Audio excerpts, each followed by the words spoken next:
इस वीक में, इस मंथ में हम बेसिकली सेल्फ अवेयरनेस के बारे में बात कर रहे हैं और आज हमें ये देखना है कि जब आप खुद को असेस करते हो ना, देखो सेल्फ अवेयर होने का मतलब क्या है?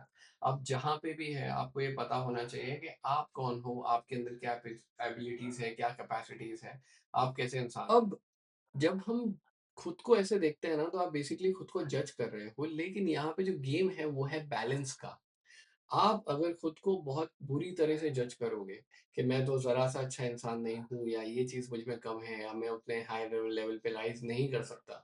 और यूजुअली हम ये तब करते हैं जब हम बहुत ज़्यादा टेंशन में होते हैं या हम उम्मीद खो देते हैं। अगर एक मिरर है और उस मिरर के सामने एक आप हो, जो खुद को देखता है एज़ अ शेर या खुद को देखता है एज़ अ चूहा, दोनों गलत है। क्योंकि आपको खुद को करेक्टली असेस करना है उस चीज़ से, पर्टिकुलरली उस पर्सनैलिटी के लिए जो आप सच में हो। नहीं तो फिर सेल्फ अवेयर होके कुछ मतलब नहीं आता है, क्योंकि आप सोच तो रहे हो, आप जज भी कर रहे हो, लेकिन आपका जजमेंट ही गलत है।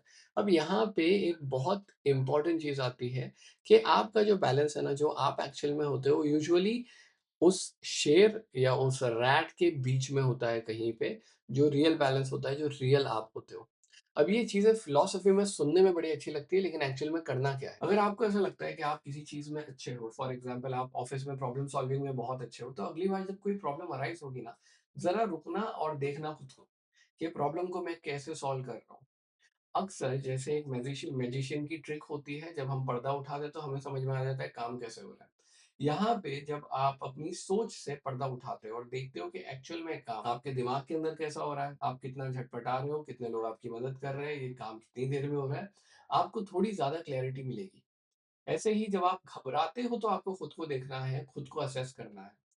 धीरे-धीरे होगा ये कि आप अपने बारे में ज़्यादा अवेयर होते जाएँगे और ज़्यादा आपका जजमेंट बेटर होता जाएगा। जहाँ पे आपका जजमेंट एक ऐसे स्टेट पे पहुँचा जहाँ पे आप करेक्टली बैलेंस या इवन उसके आस-पास भी हो। तो अब हम बात कर रहे हैं रियल ग्रोथ की, क्योंकि आपने खुद को सही से एनालाइज़ कर लिया। अब जो आप डिसीज़न लोगे वो उस हिसाब से लोगे। अब जो आप बात करोगे वो उस हिसाब से करोगे। तो अब आपके लिए क्वेश्चन ये है कि क्या मैं खुद को एक्यूरेट तरीके से, सही तरीके से जज करता हूँ, सही तरीके से असेस करता हूँ। और अगर ये एक्सप्लेनेशन अच्छा लगा, बोलने का तरीका अच्छा लगा, तो यहाँ पे ऐसी और 4 किताबें हैं जो मैंने डिटेल में एक्सप्लेन की है। एक्सप्लेन इसलिए की है क्योंकि मैं एक टीचर हूँ, मैं कोई गुरु नहीं हूँ बॉस, मुझे मतलब ये ऑब्वियसली मैंने नहीं लिखी है, मैं तो खाली पढ़ के समझा रहा हूँ, क्योंकि मुझे समझाना अच्छा लगता है। वैसे ही ये किताबें मैंने डिटेल में समझाई है, ये समरी नहीं है, पूरे एक्सप्लेनेशंस है, लाइक लिटरल सीरियस एक्सप्लेनेशंस है। सिर्फ एक बार क्लिक करके देखो, I am pretty sure you will love it and it will help you. और अच्छा लगे तो दुआ में याद रखना।